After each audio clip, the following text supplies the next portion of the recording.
دیکھو سورج زمین سے کئی لاکھ گنا کروڑ گنا بڑا ہے، لیکن آپ آئینہ رکھ دو سامنے تو آئینے میں فوٹو پورا آ جاتا ہے، اور فوٹو نہیں آتا گرمی بھی زیادہ آتی ہے، وہ آپ ایسے کر کے سائے میں مارو گے تو اس کو گرمی لگے گی۔ فرمایا کہ اللہ تعالیٰ کی ذات غیر محدود ہے، لیکن مومن کا دل ایسا بنایا کہ اللہ کی تجلی اور نور اس میں آ جاتا ہے۔ لیکن یہ نور نکلتا کیسے ہے؟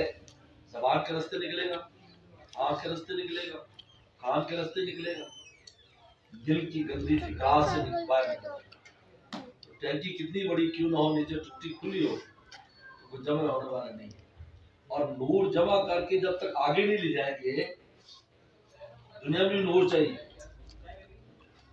وجعلنا لہ نورا یمشی بہ فی الناس، کہ نور لے کر جاتا ہے۔ اگر آپ کے پاس جیب میں پیسے ہوں اور کوئی ڈاکو ڈاکہ مار دے تو کہے گا کہ پیسے لے کے پھرتا ہے، کہنے تو خود بھی چندہ دو بھائی، اگر مارا گیا ٹوٹا گیا۔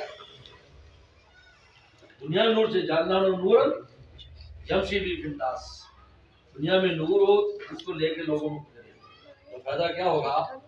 دنیا سے ضرورت کم ہوگا۔ ہم سب کے پاس نور ہو بغیر تقریر کے جائے گا۔ اور آخرت میں نور، نور جیسا بین ایدی و ایمان، ان کا نور ان کو راستہ دکھائے گا۔ نور جب ہم ضائع کرتے ہیں تو گناہ کا سب سے پہلا اثر یہ ہوتا ہے کہ عبادت کا نور ضائع ہوتا ہے، پھر بعد عبادت کی توفیق بھی چھن جاتی ہے۔ گناہ سے بچنے کے لیے بڑی ہمت اور مجاہدہ کرنا چاہیے، زندگی بھر کا مجاہدہ ہے، یہ جاتا نہیں ہے، کیونکہ نفس بھی زندہ رہتا ہے، شیطان تو ویسے ہی پیچھے۔ لہذا چار اعضاء کو گناہ سے بچاؤ۔ صبح سے میرے مرشد فرماتے تھے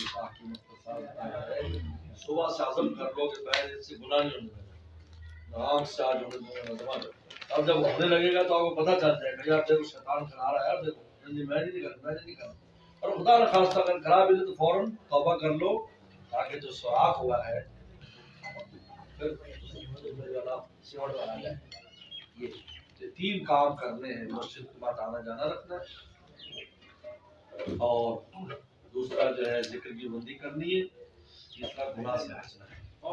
یہ پرچہ ہے، یہ لے لو، پرچہ اور ہے، اور تقسیم کرو سب دوستوں کو۔